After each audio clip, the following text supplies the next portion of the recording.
Welcome to the channel and welcome to this review of Idoneth Deepkin, an Order Battletome, which GW have very kindly sent to me free of charge for your reviewing pleasure. Now, I don't know if you've seen the Fire Slayers review I've done, but this is going to be a similar format. In fact, they're both coming out at the same time, so I don't know which one will appear in people's queues first, but yeah.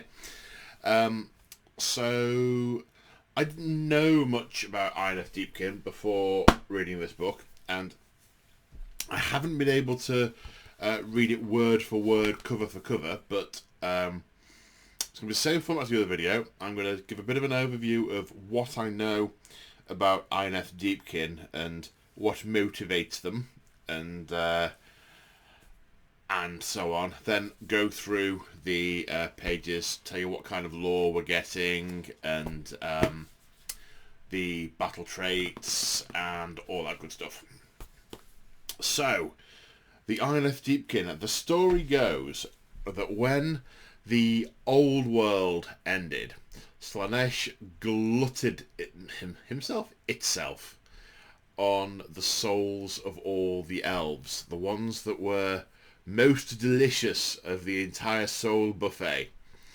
There were a few elves who survived and eventually went on to become elven gods, in the same way that Sigmar originally started as a man and ended up as a god in Age of Sigmar. Sorry, I'm going to move stuff around. I've got an incoming cat. A number of the elves did the same as well. Hey, you. A number of which were Namarati, who was she was the oldest dark elf, the mother of the Witch King, if memory serves me correct. And Teclis and Tyrion, the high elf brothers. Teclis they both became gods. But one of the things that there was a fourth one, whose name I can't remember, but they cooked up a plan to catch Slaanesh, caught Slaanesh, and opened him up and got at all the soul stuff that was inside. Oh, she's now sat on the book. I really need to drag this out long enough for her to move. And let out the sort of raw soul stuff. They'd searched through the mortal realms and found very, very few elves in them, and basically concluded they had to get all the ones out of Slaanesh. And the various gods then sort of scooped up soul stuff and went, this bit's mine, and went about kneading it and turning it into elves. Elves? Elves. The first experiment, batch, lot, Teclis' first endeavour led to what we now call the Idoneth Deepkin, and he created his elves, and he taught them language and magic and all the things that they needed to be taught to be akin to the elves of the old world. However, he noticed in them what effectively almost like a soul sickness, that they were imperfect. Their souls were in some way tainted, and this led to them having relatively short lives. And it's not 100% clear exactly at what point this happened, but basically the elves went, we think Teclis is going to off us because there's something wrong with us, so let's scarp her. So they ran away to the bottom of the sea, where they hoped Teclis wouldn't find them. They nicked an artifact that he had that would have helped him find them. So they went, yoink, we're having that, and scarpered to the bottom of the sea. And at the bottom of the sea, the mages conjured up what they refer to as the ether tide, which is effectively like a magic force bubble that creates... this is where you have to suspend your disbelief and go, it's magic in it. Created a breathable atmosphere without the increased pressure being that deep actually entails. And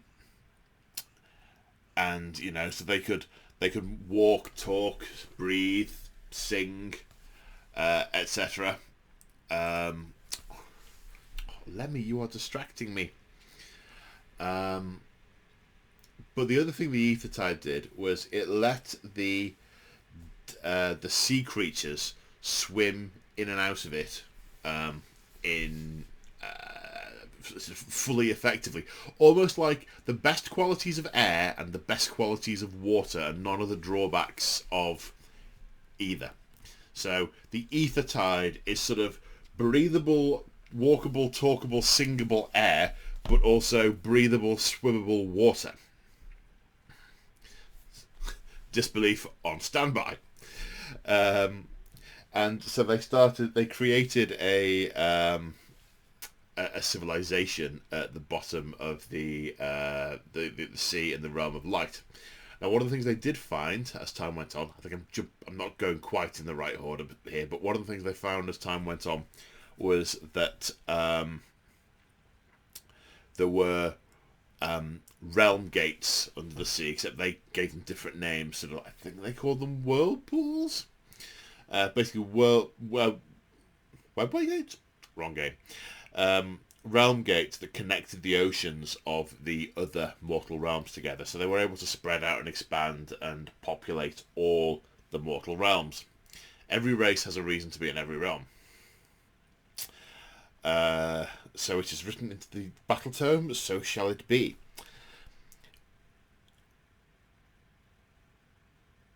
So, in time, they settled and started to get on with relatively normal life. Well, as normal as your life can be if you've been, if you get eaten by a god, dragged through time and space, cut out of a god, then kneaded into the body of an elf badly.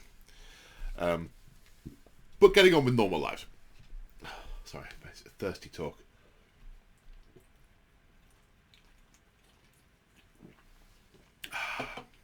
Still no sponsorship deal.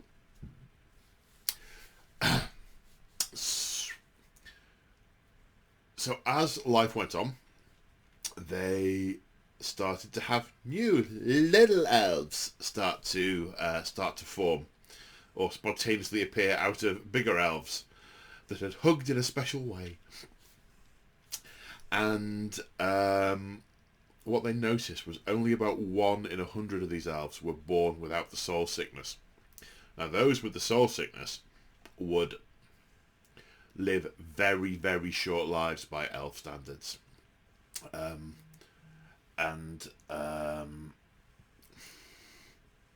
Obviously bad. They would be sort of withdrawn, spiritually dull, like sort of husks of elves. So they experimented with basically doing a soul transplant. Going, right, well, we take out your knackered soul and get a good soul from somewhere, don't ask where, and pop it in. How does that work? And they first tried it with sea creatures, but the sea creatures' souls were sort of tiny and insubstantial and just insufficient to sustain a brilliant elf. So they eventually started having to look for sentient creatures, which is when they started coming up to the surface, conjuring the Ether Tide to go from the bottom of the ocean right up and onto the shore, raiding the shoreline, and stealing people to basically rob their souls and stuff them into the newborn elves. So they became legends of nightmares and horror. But when they started stuffing the souls into the elves, they discovered that only each elf requires about requires dozens of souls to get maybe up to about a third of what a normal elf would need. So yeah, really, these other souls are pretty puny. You've really got to stuff them in hard. The The ones they avoided were the Lumineth Realm Lords because they thought Teclis might notice if they started nicking those ones. They wanted to ixnay on that. I digress. And the other problem with these, not only do the ones who had the soul transplants not live as long, they learned much, much more slowly. I mean, if you're an infant and instead of learning your elven bowing or your singing or your lembas making, you're spending all your time in rituals and soul class and what is it today? Ooh, double exorcism! Yay! You're gonna have less time to learn your elfy ways. The upshot of it, which is that sorry, I mentioned this. They also had no eyes. They were born without eyes. Doesn't explain why.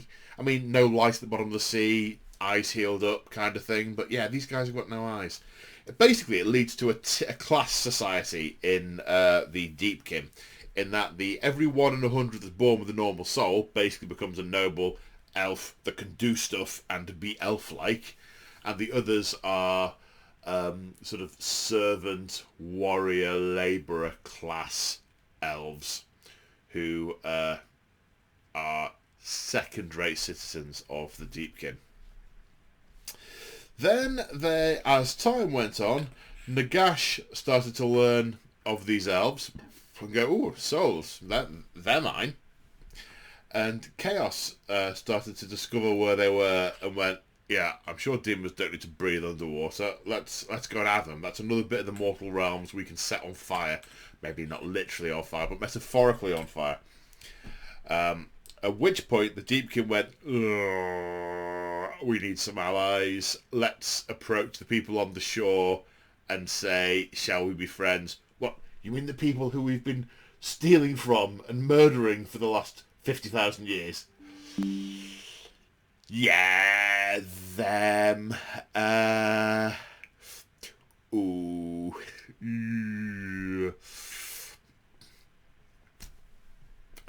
So they have an uneasy alliance now with the Stormcasts and everyone else. And oh, I've got a storage space warning. Pause. Still there? I hope so. Otherwise I'm going to be talking to nobody. Turns out if you keep filming these things and never delete them, your drive fills up. Who would have thought it? It's like, I reviewed that 6 months ago. Delete. 35 gigs worth. Sorry. Massive digression there. So that is a very tongue-in-cheek summary of what I know about the Deepkin, having had a read of this book. So, to the book. So you've got the first sort of 10 or so pages basically tells you what I have just told you, except it does it in a really cool way rather than the ham-fisted way you get when I ramble on. Raiders from the Deep and a Dark Genesis, the Great Emptiness. Yeah, realising the souls of such creatures offered but a dim light compared to their own, the Idoneth sought a quarry richer in spirit. That search brought them once more to the surface world. Yes. And then allying with people. And the deep places. This is quite a... Places? Palaces? Places. This has got little arty bits of the various different cities under the sea. Some of them are made out of like nautilus shells. Some of them are sort of like floating on like tentacles. They're all pretty cool. And then yeah, it's very cool. Then the obligatory map of the most relevant realm, which in this case is Haish, the realm of light.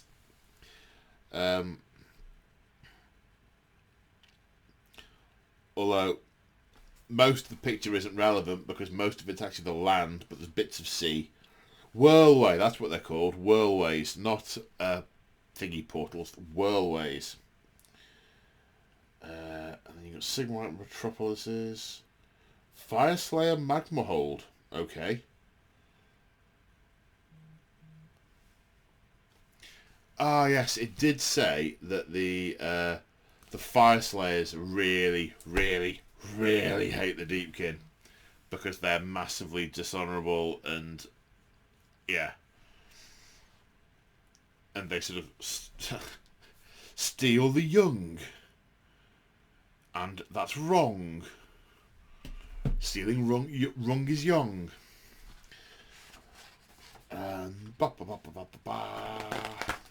Okay, then we have the sort of little vignette section where you've got stuff that happened in the Age of Myth, stuff that happened in the Age of Chaos, and then I presume it says Age of Sigmar on here somewhere. No, it doesn't actually say Age of Sigmar, but there's a reference to Necroquake, so it must be. Oh, Age of Sigmar, it's on here. I skipped over it. Lots of little ditties about significant events. A couple of pages of these with lots of nice little artwork. Then a section on the Idoneth at war, how they organise themselves, a few things on various formations, different types of battalion that sit under the Achelian king, Achelian battalions with Leviatons, Achelian guard, Achelian Aperplexes, and then Namarati battalions with Thrall Masters, Soul Renders, Thralls and Reavers. The Namarati are the ones that have blind ones that have had the soul stuffed in them, and the Achelian are the ones who've been born with a proper soul, the lucky 1%. Then another section on elaborating on all of that. And then there's a page each on the main enclaves, and there are 6 in this book. The Iron Rack. The Iron Rack consider themselves the greatest and brightest of their kind, and they regard it as their duty to lead their fellow enclaves to glory in uncertain times. Bold wayfarers and masterful negotiators, they seek to seal alliances that will ensure the future prosperity of the Idoneth race. Tom Han. Siamhan. The willful and fierce Dom Hain, looked down upon as barbarians by many of their fellow enclaves. They obey no masters save their own wild spirits. Secure in their independence, they rely solely upon their own skill and resourcefulness in the face of danger. Futhan. Now, actually, does it say what realm these are all in?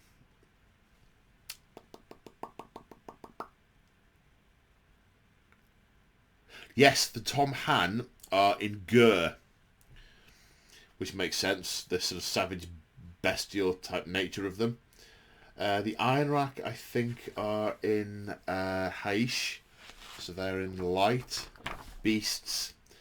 The Futhian, the most aggressive of all the enclaves, are the Futhian. Impetuous and hot-tempered, they seek out battle like an Aperplexes drawn to blood.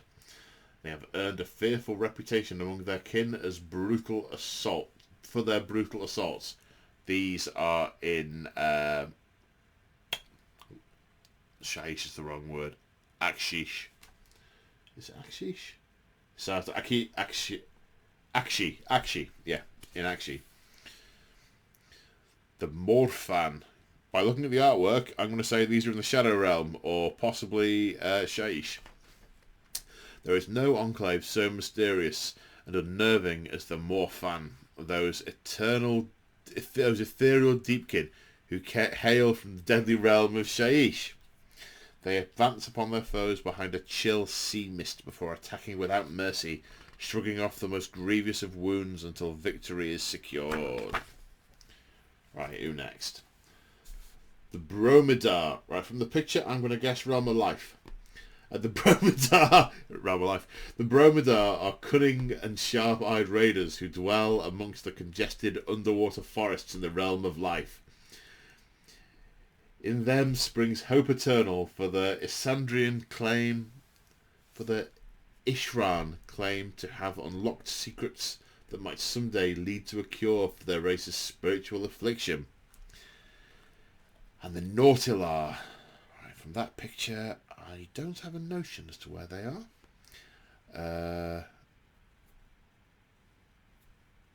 Gairan. Hang on, isn't Gairan the realm of life? Are they both in Gairan? Have I missed something fundamental?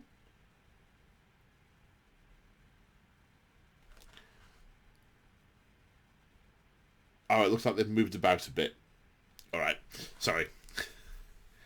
You see, I haven't read all of it yet. Just enough to do something with the video. Otherwise, I'd never get around to doing the video because full-time job, lots of books to review, and so on. Nautilar. All Idoneth acknowledge that the greatest artisans of their kind hail from the Nautilar.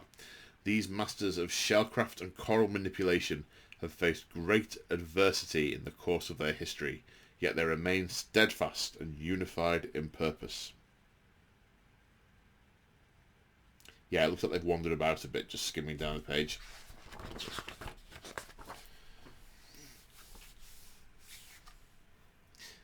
The Eidolons... Sorry, no, not the Eidolons of Mathalion. Idolized echoes of a bygone era, Eidolons of Mathalion are summoned to life in dire times of need. These are no divine avatars, however, but collective manifestations of the ancestral souls of the Idoneth Deepkin, spirits of vengeance wrapped in an image of a lost elven god. Interesting. Then we go into the Kings of the Deep, and it talks about Achelian kings, Ishiran agents. These are the casters. Ishiran are born with the talent of harnessing arcane forces. Yeah, Tidecasters, Soul Renders, Soul Squires, Soul Wardens. Yeah, these are your sort of etheric people. Achelian Cavalry, Morsar Guard, Ishalian Guard, Ishlain Guard. I do struggle with the pronunciation of some of these, I really must say. Yeah, so it's fairly usual. This is the background for your units kind of stuff. Achelian Bond Beasts, so stuff about the various things they ride. And the Namarati Infantry. The Namarati are the lowest and most populous caste in Idoneth Deepkin society. Theirs is a life of toil and warfare, for they form the bulk of the Idoneth armies, as well as serving as the labourers that build the ever-growing undersea empires of their enclaves. And they appear to be subdivided into thralls and reavers. Then we're into the very pretty pictures, and the pictures are very pretty. What have we got here? I mean, these are sort of underwater dioramas which have only got... Oh no, these have got night haunts in them, yeah, because you can be dead under the sea. This one here... I can't see any enemy on this one, just a very nice atmospheric set against a dark blue background. It's meant to feel like it's undersea. A guy with a massive octopus, or some kind of cephalopod. Eidolon of Mahathlon, the aspect of the sea. Okay, so this is basically their avatar. It did say not an avatar, but it's an avatar. It's got lots of water splashing about. It's the culmination of the spirits of the Deepkin who have gone before. Now, this is obviously some kind of shore raid, but I can't see who against. Also some shoreline stuff, but I can't see who against. That looks like an actual limpet they've got as a piece of scenery there. Or probably a former limpet. This has ceased to be. And this looks like a fight against some hobgrots in the snow. It's so pretty. The models are so pretty. I don't know if I can suspend my disbelief enough to cope with flying sharks on land. I'm not there yet.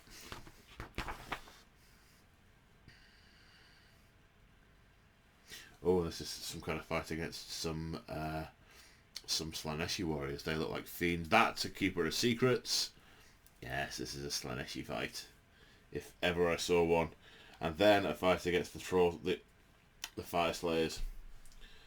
A phalanx from warlike Futhane clashes with a host of enraged Fire Slayers, as much to satisfy their own lust for battle as to secure their precious souls.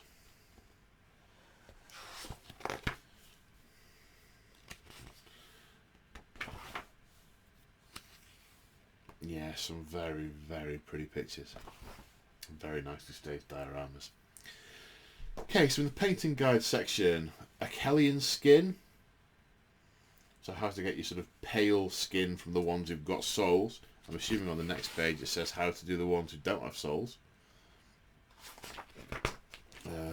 Blades, crests, other detail and textures, different types of fish, more cephalopods, scales,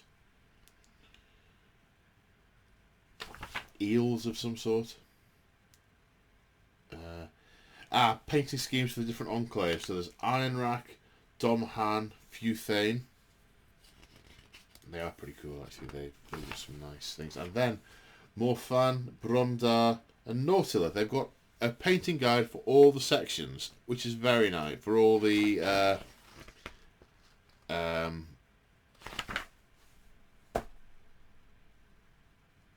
different enclaves. PVA glue. Oh, that's unusual. So they're not using... A lot of these don't have textured paint on the how-to guides. They've got the old-fashioned sand and rocks and PVA glue. That's unusual. Maybe this is just a model that was made that way and they've had to write it that way. No, they've gone through all the painting stages. They must have done that on purpose. That's unexpected. Now we're into the rules. So, the forces of the Idoneth. Right, allegiance abilities. Here we go. So, battle traits. Enclaves. You get to pick one enclave. We've been through the 6. The rules will be a bit further down. We will summarise those when we get to them. Forgotten Nightmares. Friendly Idoneth Deepkin units can only be picked out as the target for a shooting attack if they are the closest eligible target to the attacking model. The Idoneth disappear from the consciousness of their enemies almost instantly, leaving only a feeling of unease, like a dimly remembered nightmare. Bum, bum, bum. Okay, then the Tides of Death. The Idoneth Deepkin destroy their enemies like the relentless tide of a perilous sea, building up their attack to a crashing crescendo and then receding to leave nothing but death in their wake. I do think this is very cool. This is a very nice concept, that the ether tide, that the attack follows the flow of a wave of a tide. And being a former marine biologist, I kind of find that kind of cool. Maybe that's why I don't like the idea of flying sharks on the table. Same reason I would never watch Finding Nemo. Yeah. Tides of Death table. So it's a different rule in each battle round. So battle round 1, low tide. The Idoneth Deepkin move towards their foe, their appearance eerily refracted and distorted like an object seen through water. In this battle round, friendly Idoneth Deepkin units are treated as being in cover. I cannot remember what that means in AOS. Maybe it's +1 armor save. I don't know. Someone tell me in the comments. Battle round 2, Flood Tide. The Idoneth Deepkin attack suddenly, swirling around the foe and trapping the unwary. In this battle round, friendly Idoneth Deepkin units can run and still shoot or charge at the same turn. Flood Tide, yes. Have some of that. Battle round 3, High Tide. The Idoneth Deepkin surge forward and fall upon the foe, smashing them with the speed and fury of gale-blown waves. In this battle round, the Strikes First effect applies to friendly Idoneth Deepkin units. Nice. Battle round 4, Ebb Tide. Their work done, the Idoneth Deepkin withdraw from the fray, leaving the enemies dead behind like flotsam on a storm-racked beach. In this battle round, friendly Idoneth Deepkin units can retreat and still shoot or charge in the same turn. Battle round 5. Repeat the 4 tides of death steps, starting with low tide. So even if you're playing for 20 turns, you just keep going through the motions. Nice.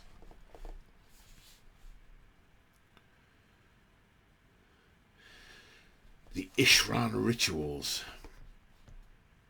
The Ishran use their arcane talents for a wide range of tasks, including building, healing, soul harvesting, and war. They draw energies from the realms and seize on their own repressed emotions, and can perform esoteric rituals that unleash this dark power upon the battlefield. In the first battle round, after the players receive their starting command present before the start of the first turn, if your army includes any Ishran units, you can pick one of the following Ishran rituals to influence the Ether Sea during the battle. Okay, so there's 4 of these. Ritual of the Creeping Mist. This ritual beckons the chilling fogs of the Ether Sea to blind the enemies, with the sound of a bell ringing in the background. Dun, dun, dun, dun, dun, dun. Friendly Deepkin units affected by the low tide ability cannot be picked out as a target for shooting attacks unless the model is within 12 inches. Ritual of the Surging Stream. Add 1 to run and charge rolls when you're affected by the flood tide. Ritual of Deep Sight. Friendly Namarati units, so the lower caste, affected by the high tide, have a ward of 5+. Nice. Ritual of the Spiteful Riptide. Before a friendly Deepkin unit that is affected by the Ebb Tide ability retreats, for all the dice for each enemy unit within 3 inches of a 4+, they suffer D3 mortal wounds. Under the influence of this ritual, the irresistible pull of the Ether Sea as Idoneth suddenly recedes, snatching the unwary enemies from their feet and dragging them to their doom. That's nice. So you can basically buff up one of the battle rounds with this ritual, as long as you've got any Ishran units in your army. I think they're the magic-y people, so if you brought a magic person, you get one of these rituals.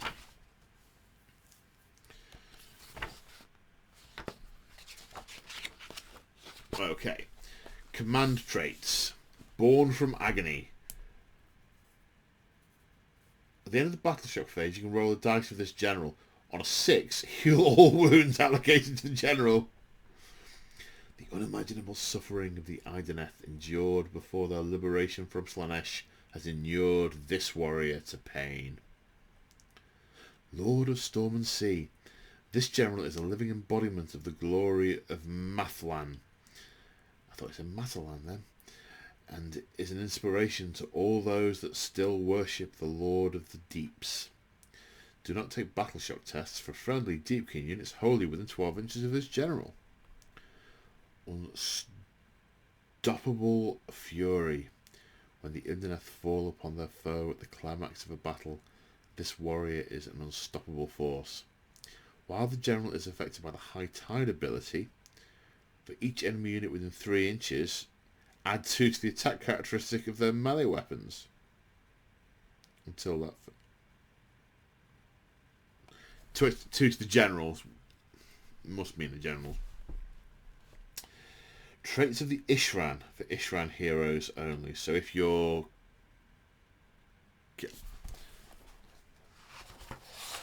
So if your general is an Ishran rather than a Kellion. Hunter of Souls. Start the combat phase. If you're within 3 inches of an enemy hero, on a 3+, it takes D3 mortal wounds. Merciless Raider. If your modified hit roll for this general is a 6, it automatically wounds. Do not roll. Teaching of the Cure Scroll.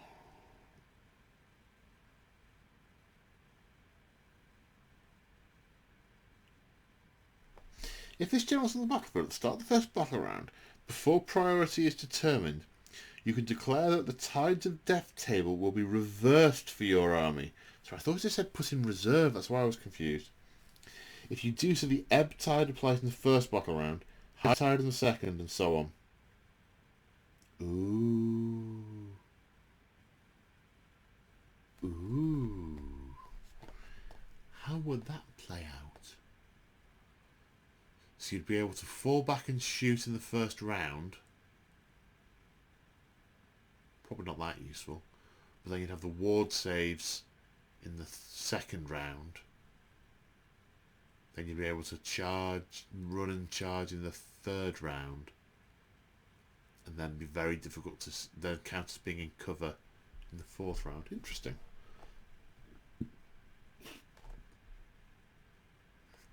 Traits of the Eidolons. It is Eidolon.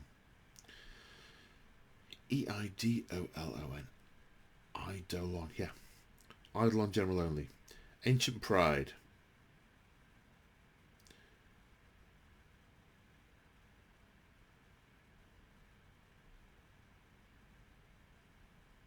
I missed out a key word there.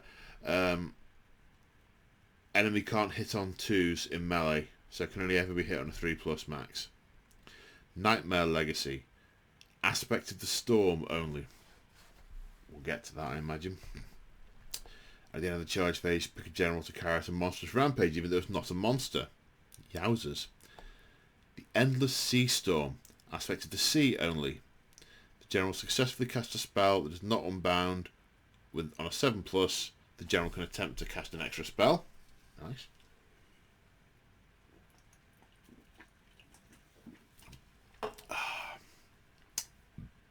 Then we're into artifacts. Arkellan artifacts.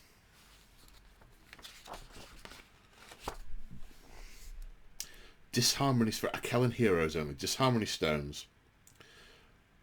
Once per battle at the start of the hero phase, pick 2 enemy heroes within 12 inches. Your opponent must then choose one of the following options.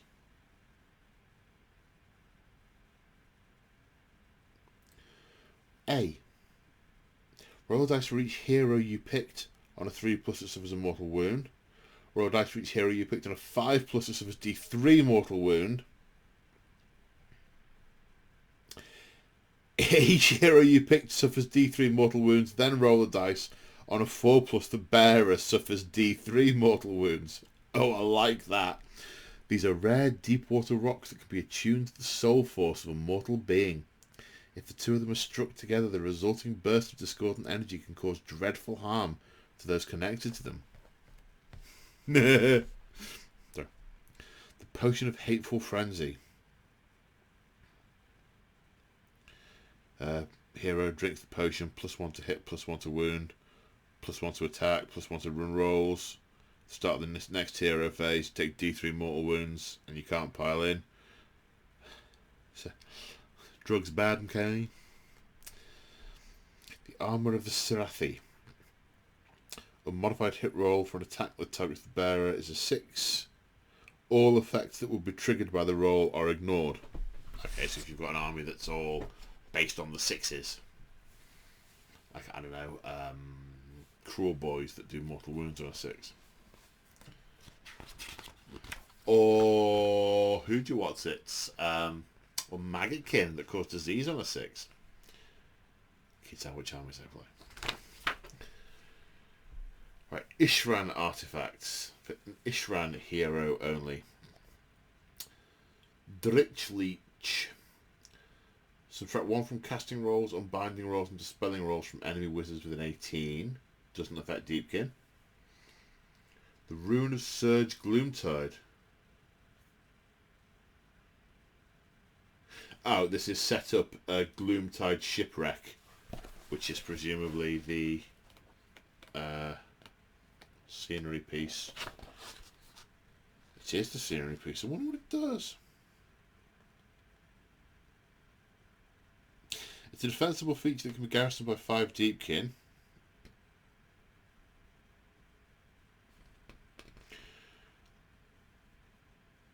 Get a ward save whilst within 6 inches. Pretty much.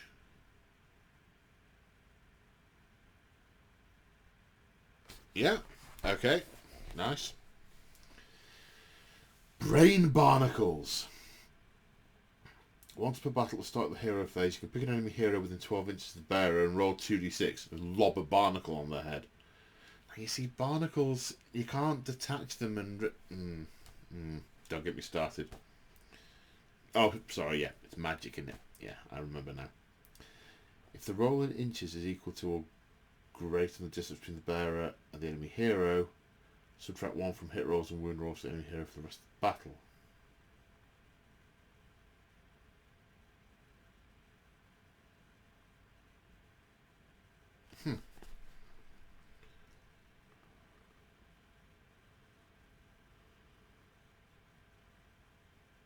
Yeah, okay, so the nearer they are, the better the chance you've got of them latching on. Eidolon heroes. Bioshock Shell. Once per battle. I was just thinking, why have they got bullets? But they probably mean like a mollusk shell.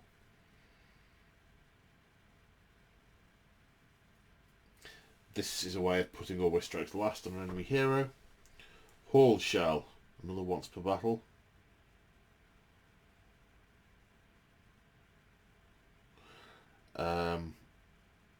Ones and twos to hit, auto miss. Kraken Tooth. Once per battle, pick an enemy unit within 12. Roll the dice. D3 mortal wounds. Oh no. 1. None bind the Kraken. The bearer suffers D3 mortal wounds. 2 to 5. The Kraken is released. D3 mortal wounds. Or 6. A tasty morsel. Pick one model from the target unit. The model has a wound characteristic less than 10. It's slain. The wound characteristic is more than 10. It suffers 2d3 mortal wounds. 2d6 mortal wounds. Ha ha! A tasty mortal for the Kraken's tooth. Arrgh. Sorry, I think I'm okay now. Okay, mount traits. You can pick one Deep Mare and one Leviathan in your army to have one of the following traits. Swift-Finned Impaler, Deep Mare only. If the roll for the Deep Mare Horn ability is 6, suffers D6 mortal wounds instead of D3. Excuse me. Savage Ferocity, Deep Mare only. These three are all Deep Mare. Savage Ferocity, +1 attacks. Void Chill Darkness, -1 for hit rolls.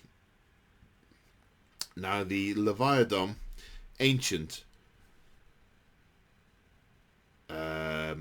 reduces the enemy's rend. Oh, sorry, -1 rend becomes 0 rend. Denizens the Deepest Depth. -1 from wound rolls. If it's got a damage characteristic of 1. Reverberating Carapace. Increase the range of the unit's void durability from 12 to 15 inches.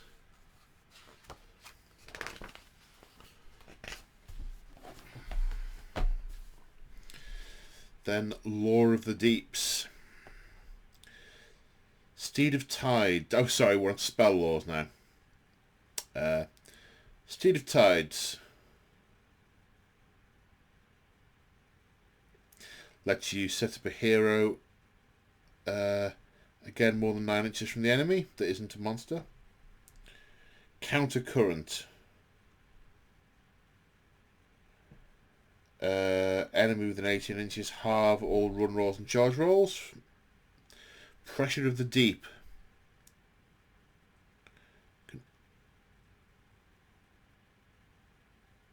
Pick an enemy model within range of the caster invisible. 12-inch range. Roll a dice if the result's greater than the model's wound characteristic. It's slain.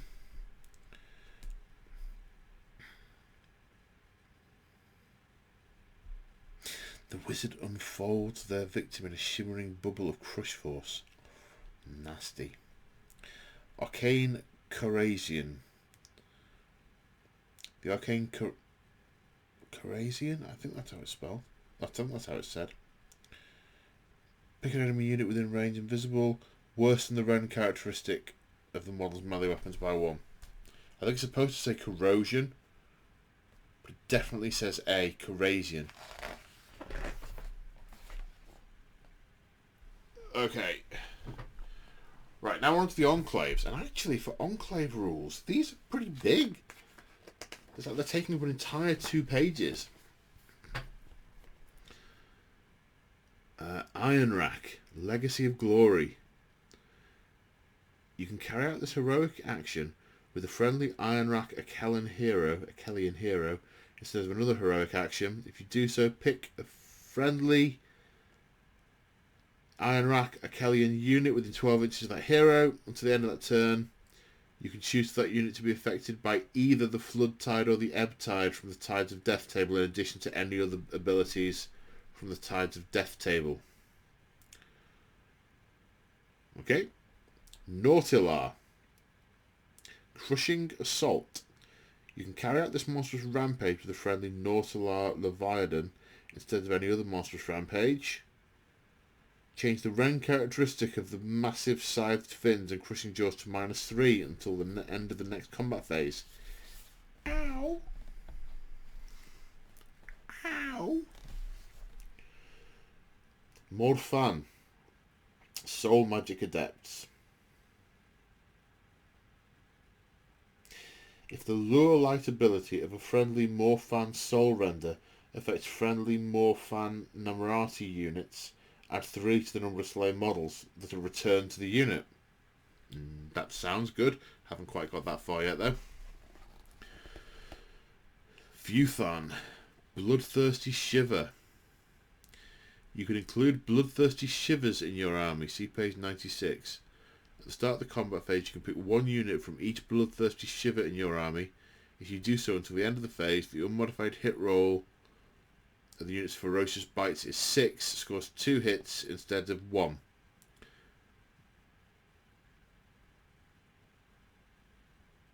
If the attacking unit is within 3 inches of 1 or more other units from the same Shiver, its ferocious bite scores 3 hits instead.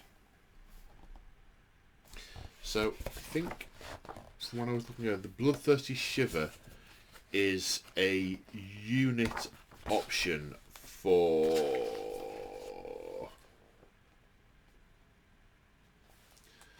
the Achelian Aperplexes, I think, which are the flying shark things. Because the Achelian Aperplexes are down as a unit of 1, but then there's also Bloodthirsty Shiver is 3 separate units, all for a combined price that counts as battle line in a Viewthan army only. And that's the Viewthan trait. Yeah, okay, so you can take 3 of them as kind of a unit and they become battle line in Viewthan. Dromhan, Namarati Savages. If you take the first turn in the current battle round in your combat phase after friendly Namarati units have fought for the first time in that phase, if there are no enemy units within 3 inches, you can attempt to charge with that unit if it's within 12 inches of any enemy units. If it finishes its charge within half an inch of an enemy unit, you can pick it to fight for a second time. If you take the second turn, when a friendly hero issues a redeploy command, you can pick up to 3 friendly units to receive the command instead of only 1 friendly unit. Well, I like that. Ooh. Ooh. And last but not least, Bromidar, Supreme Soul Squires. During deployment, if you set up a friendly Soul Squire using the Finder of Ways ability, up to 3 friendly Deepkin units can join the Soul Squire instead of up to 2. In addition, when you set up any units during the Soul Squire, you can set those units up wholly within 12 inches of the Soul Squire and more than 9 inches away from enemy units. So you get to take more units with you. Right, not going to go through the Path of Glory stuff, because I don't. Or the Match Play stuff, also because I don't.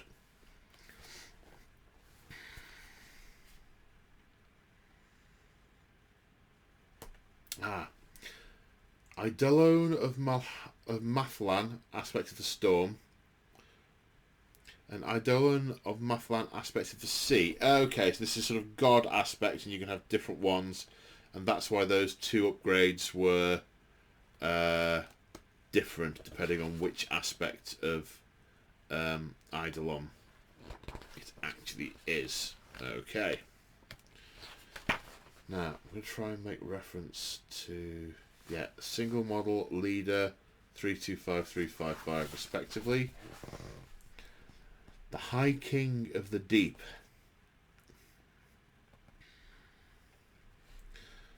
What's he got? That's Yowzers. The Astra Solus. 1 inch range, 4 attacks, 3+3+, -2, 3 damage. And then his mount is quite tasty as well, with a D3 and a D2 damage weapon, 3 attacks each. And it can fly. On a 3+, it shrugs spells because of the High King's shield. First among Achelians. Add 1 to hit rolls for friendly Achelian units that are wholly within 12 inches. Deepmare Horn. After this unit makes a charge move, pick one enemy unit within an inch and roll a dice. On a 2+, it takes D3 mortal wounds. So presumably that other one that we looked at before is to make it D6. Supreme Lord of the Tides. Once per battle at the start of the combat phase, you can pick up to 3 friendly Deepkin units affected by high tide and wholly within 12 inches and add 1 to their attack characteristic. Then there's a generic Achelian King rather than the High King. So he has 1 fewer wounds. The High King has 8 wounds and 3 up save, a 14 inch move. The regular King, same profile but 7 inches. 7 wounds, sorry. The lashing tails and fangs and talons of the mount look like they're the same. It's just got different weapons. Blades of polearm and falchion, or greatsword and falchion. 1 and 2 damage weapons, somewhere between 3 and 5 attacks each. Some have rend, some don't. So it's a combination of what you want there. The Achelian Paragon. Add 1 to hit rolls for melee weapons for units wholly within 9 inches. Alright, so that's a lesser version of the first among Achelians. Deepmare Horn is the same. Lord of the Tides is a not quite as good ability as Supreme Lord of the Tides. And Wave Rider. The unit's bladed polearm has a rend characteristic of 3 and a damage of 3 if the unit charged in the same turn. Well, it was rend 2, damage 2 to start with, so it's still a buff. Ooh, 2+2 wound. 3 attacks. Yowzers. It's a nice model, that. It doesn't look entirely like it's a fish, as in, it doesn't... It looks like it could be a sort of magical land beast rather than a flying shark.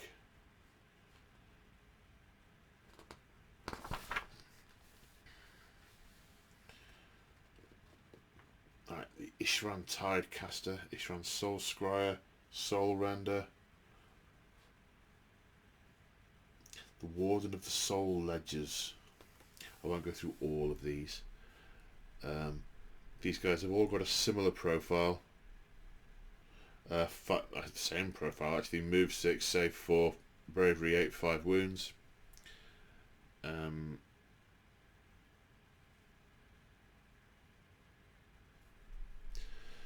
They all wizards? No, only the Tidecaster is a wizard. As a ward save.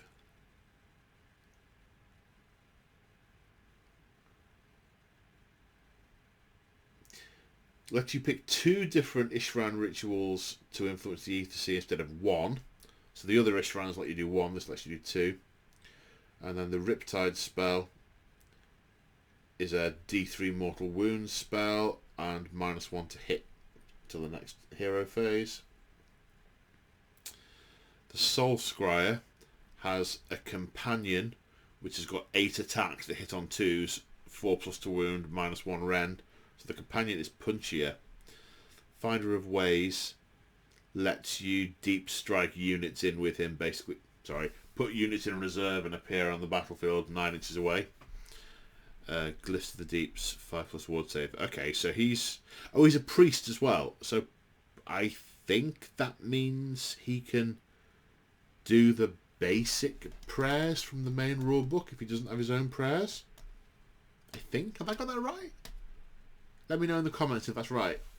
I think that's right. Maybe I'm wrong. And then the Soul Render also has a companion, which has 4 attacks, 3+3 +(-1), 2 damage, so he's quite tasty. Lure Light. The Battle Shock phase, pick a friendly Namarati unit within 18 inches and return D3 slain models. A 3 if you manage to kill stuff with your hook. The Hangman's Knot gives you an opportunity to kill a character, to kill a model with a wound characteristic of 7 or less, and also a 5+ ward save. Now they all have 5+ ward saves. Now Lothan, the Warden of the Soul Renders. Is this a specific? Is this a named character? I'm not sure what Enclave he's from.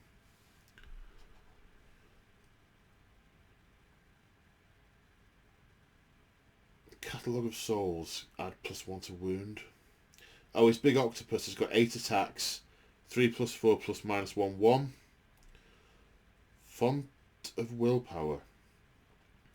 Once per battle, pick a ritual from the ritual table and a friendly unit wholly within 12 inches. And you get that ritual as well as any other. So the Ishrans are all the sea magic peeps. Sea magic peoples. Elathian the Ill-Fated.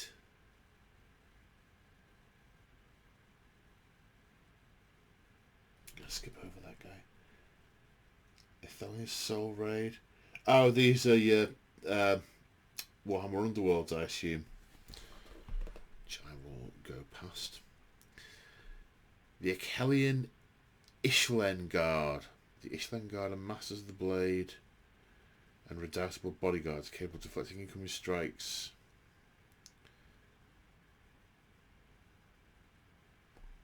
I don't know what the thing it's riding is. It's some kind of eel, I think. It can fly, 4 wounds, 4+ save, 14-inch move. These are fast. Can have champions, standardized musicians.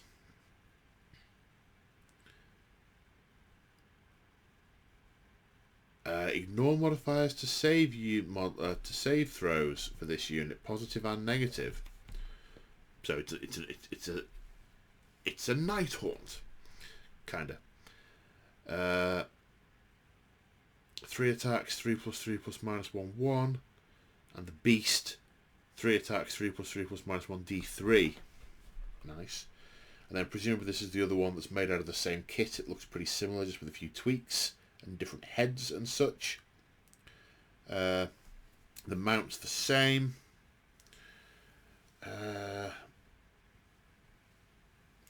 Biovoltaic. Oh, it's an electric eel. So once per battle you can do an electric eel zappy zap zap zap that does mortal wounds.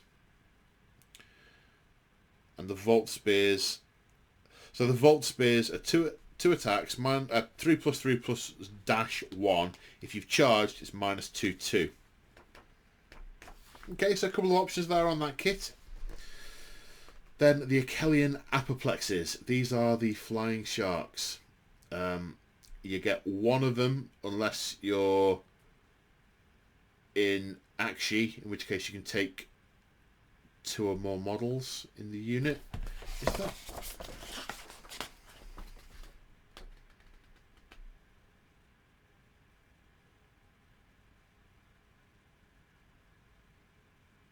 Okay, so the Achelian Aperplexes, normally that's unit of 165 points, but presumably you can take multiples.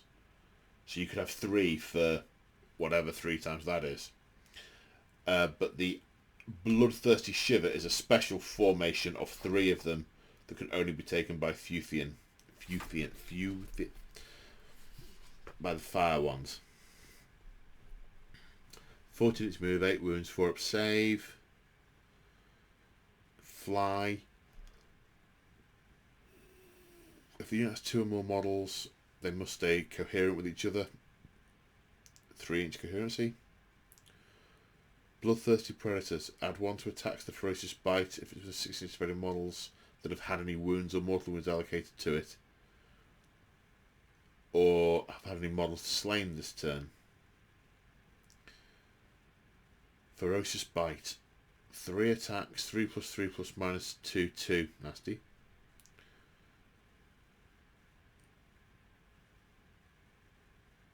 If you shot someone with a net launcher, they can't make pile-in moves that turn. You can either have a net launcher or a harpoon launcher. The net launcher is just 1 shot and does a flat 3 damage. The harpoon launcher is a longer range, 4 attacks, 3+3 -1d3.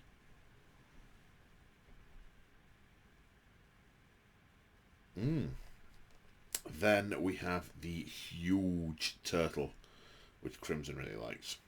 The Akelian Leviathan. 10-inch move, 16 wounds. The save appears to be variable, depends on the number of wounds. Starts at 2+ and degrades to 5+.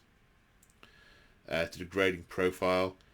It's to hit roll on its crushing jaw. Degrade starts at 2, ends at 5. And its massive scything fins, the number of damage for its 4 attacks degrade. So it's 4 attacks, 2+3 -1, and the damage starts at 4 and then degrades to 1. Only 1 rend though. Ooh dear. A crushing charge could do mortal wounds when it charges.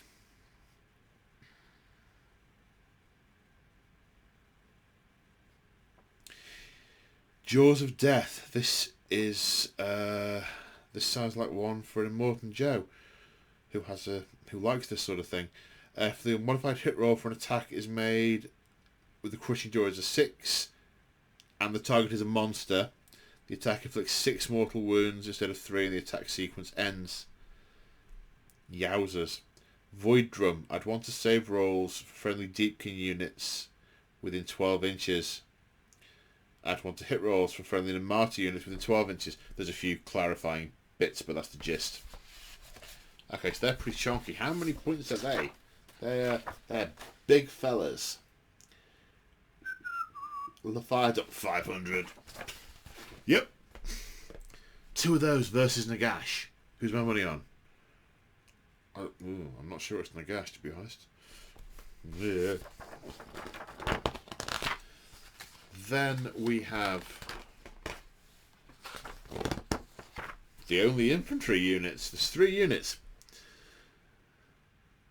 The Akelian Thrall Master, who is basically the herder of the lower classes. His esoteric weapons. Is a hero, is this guy? Yes, he's a hero.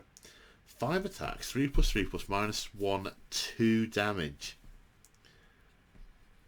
At the start of the combat, a Akelian fighting stance. At the start of the combat, you must pick one of the following, and these are buffs for Namarati units within 12 inches. Reroll hit rolls of 1, rolls of 6 and score 2 hits. -1 wound rolls that target friendly units within 12 inches. So he's your buffing character for your Namarati. Then you've got the Namarati Thralls. 6 inches, 5+ save, 1 wound. 2 attacks, 3+3 +1, 1. It's fairly nice. Add 1 to the attack characteristic if the target has a wound characteristic of 1. Add 1 to the damage characteristic instead if it has a wound characteristic of 3 or more. Sweeping blows. Namarati blades can cut through weaker opponents as an Aperplex cuts through a shoal of scryfish, or they can be used to inflict grievous wounds on larger enemies. Yeah, they look fairly nasty. Then Namarati Reavers. These have a move of 8, so they move more. What's the difference? They're ranged. Whisper Bow. 18-inch range, 2 attacks, 3+3 +1, 1. Ripples in the Ether Sea. I'd want to hit rolls for attacks with missile weapons by this unit if the target is within 9 inches of the attacking model. So you leg it forward and shoot them up close. Nice.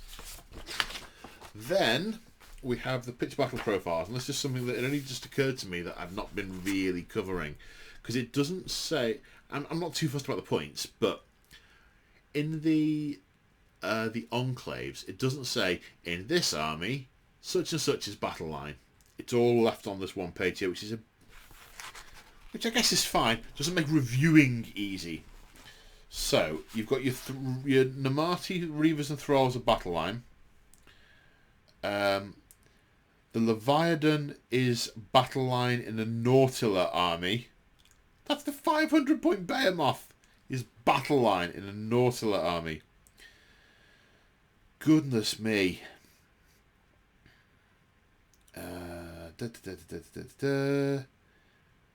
The Achelian Aperplex, which is the Shark, is battle line in a Futhan army.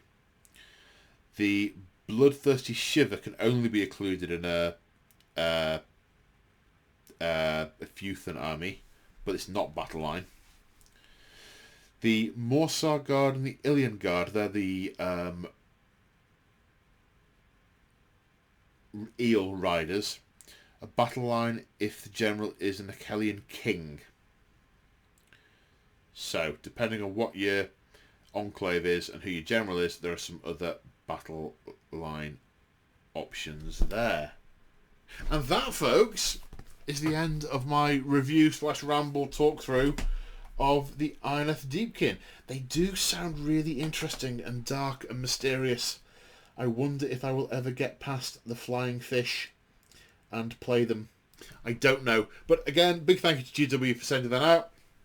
And shout outs. Big thanks, as always, to my channel members and Patreons. You guys are helping me work towards the hobby dream, and I thank you for it, sirs and ladies. You guys are awesome. If you're interested in supporting me, a number of different ways. If you check out the description below, you can become a channel member. The links are in there. That's one way. You get access to the hobby community that is thriving. Super pleased about that. You get access to my extra content, where most weeks I put videos for exclusive for members only. There's battle reports, campaigns, hobby vlogs, all sorts of stuff on that. There's quite a lot on there now, because I've been doing this for over a year, well over a year. So there's a good 50 I want to say 50 vids in there now, give or take. I haven't counted them. It's roughly that. There's loads there. If you shop at Element Games, if you click on my affiliate link before you pay, it tells them you've come from me, and I get commission, which is really nice. Even if you clicked on it before, you need to click on it again, because what I have learned is it forgets it over time, even though it seems like it shouldn't. There's also a code in there for extra crystals at Element Games, which is store credit. There's merge. There's all sorts of... I'm rambling now. I'm rambling, which sometimes is what you want, but not right now. So, oh, Dr. Hibbert. Right, I will see you folks in the next one. Bye for now.